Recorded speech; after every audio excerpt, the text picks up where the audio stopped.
what's your early thought on Kyle in terms of coming back? Okposo, still some soreness, but it's good to see him out there and skating. And today was the first practice back for him. So we'll see where he's at day by day, but he's close. Not tomorrow, And Greenway and Olofsson? Both battling illness still. And because of it being illness day to day, obviously Vic's missed some time here. Greenway played the other night, so and was in here this morning a little bit. So, yeah, they're both day to day sick, and we're trying to make sure it, spreads as little as necessary. I mean, he's played 2 games with us in a lot of minutes. I mean, he's really been gutting it out, hasn't he? He has, and he's when you play and you're already a little bit under the weather, you deplete your system pretty good. So we're trying to give him the rest to get back up. Tucker battled it. A couple other guys have as well, and so yes, a game obviously takes a lot out of you, and to be able to have some rest time in between is important when you're dealing with what he's dealing with. You're looking to get on a roll here, and just how big an opportunity is this to have 6 in a row at home at this point, given what you need to do? Well, it's still, anytime we get too far ahead of ourselves, I think anybody in sports, you're in trouble. So it's the next game, and we know it's a very, very good hockey team, a stingy hockey team, and a good hockey team, and we look any past that, we're in trouble. So, it'd be nice to not travel. That's a nice component, and not have that, that element. But it's still the next game is everything. You talked about how they're stingy. I mean, they have probably the hottest goalie in the league. They've been hot for like 10 games. They won the Winter Classic. Just how impressive, from what you've seen, has Seattle been in the last 3 weeks? They're competitive. They're a team that,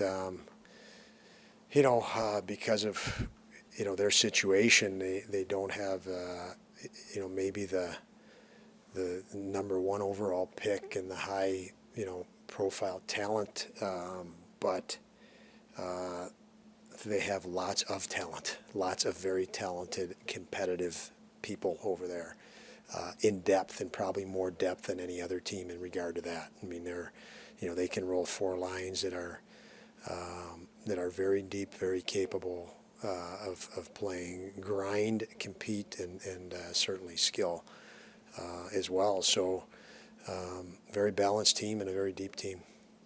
You mentioned more than once there are times where you got to just find a way to win a hockey game. Maybe you don't have your legs or what it might be that night.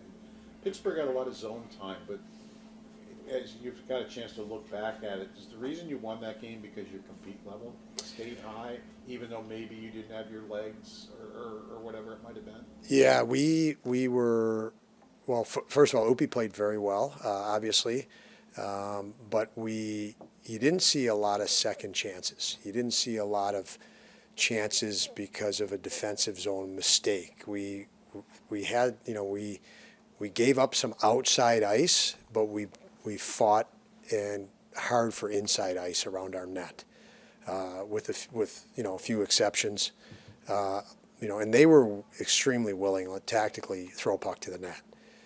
But I thought our defensemen boxed out very well, second chances, and helped clear things for Upi, where he had volume, but we were contending everything on the inside. The outside ice, we gave up some that we could have probably taken, closed a little quicker. We missed some kill opportunities, really with some consistency. But the good thing is we didn't get lured out of position, even though they had time. And I think that's what you're referring to. So, in the end, it was, if you're going to err on one side, I'd rather err that we have numbers underneath in the net front. That's where we were. Would have loved to see us be a little bit more aggressive on some kill opportunities that we went over this morning, where we just didn't get there quick enough or didn't do the right things tactically. But we compensated very well on the inside ice. What was your takeaway on, some of the breakaways and the opportunities? I mean, your goaltending has been unbelievable, but you really can't rely on .970 goaltending a lot of games. I mean, there were a lot of chances that popped up, and Lucan and cleaned him up. Where do you think some things went haywire? Yeah, the breakaways, you know, when a forward gets behind a D, and he gets behind 2D. So sometimes it happens when 1D is up ice and the second D doesn't recognize it, or a forward doesn't cover back for him. But you know, you have to lose 2D to give up a breakaway. So it's misreads. Obviously, that's not a system breakdown. It's a misread. It's a miscalculation. You know, we actually rimmed one. We did it to Crosby, which we had full possession. It was just a turnover. Like I said, it's hard to defend a turnover. What was the other breakaway? Gensel had a breakaway. I'm not sure. Can't remember exactly how that one happened now. Watched too many clips, but and then Crosby had a breakaway early in the game where our D turned backwards, could have just skated right with him, and when he flipped backwards, it was the offset, and Crosby's behind him. So just a technical error, glitch, and again, it usually happens when it's usually an error by one of the 2D because you got a guy behind both of them, and so I don't know what to tell you. It's a read, bad one. Is breakaways one of the things that Lucan has gotten better at? You talk about getting better, and is that one of the areas he's improved his game? Well, he certainly looks sharp and confident and comfortable. I think for goalies, you know, when you're feeling it, you make those things look simple and easy, and he did the other night. I mean, so I don't know if it's you could be the greatest goalie in the world, but if you're not feeling it on a certain night and you're off rhythm, you don't want to see a breakaway, you know. So I think it's more of a rhythm thing than anything else. And Opie obviously is did the other night, was feeling very good about his game, and you could see that he was very comfortable in all those situations. You mentioned guys can't get too far ahead of yourselves. How do you feel like guys in the room have handled just blocking out the standings and various things like that as the season's gone along? Not good for a long time, and I think we're getting better with it. You know, and I'm real simple. You know, we're in the moment more. You know, and that's where you need to be. You can't. You know, it's not for us to be forecasting and projecting and whatever. It's for us to be performing, and sometimes your attention is diverted to that end. And you know, we've had a better focus now, and standings are irrelevant. What's the date today? So it's irrelevant today. What's relevant is your next game, because that's the only thing you have control over, and there's thousands of cliches that could describe that, but get the moment, and the moment's tomorrow's game, and I think our guys have done a better job of that. It's a lot nicer being healthy. Makes it a lot easier, that's for certain. How do you think that happened? Was there anything that, like... How do you think what happened? Guys got more in the moment. It coincided with having a healthy lineup. I mean, I don't think that's a coincidence. You're without Jack Quinn for 30-some games, and you guys see Jack Quinn. You see what he does for that line. You try to put somebody else on that line instead of Jack Quinn, and it's not going to be the same. With Cousins and Peterka, it's obvious and clear as day. And so, you know, when you have that back in the lineup and you had him for 30-some games, it's pretty simple. And, you know, the Tuck, Thompson, Skinner line, the three of them had played together. They played 3 or 4 games in the whole month of December and half of November together. That's a huge difference. So, yeah, you're never in sync.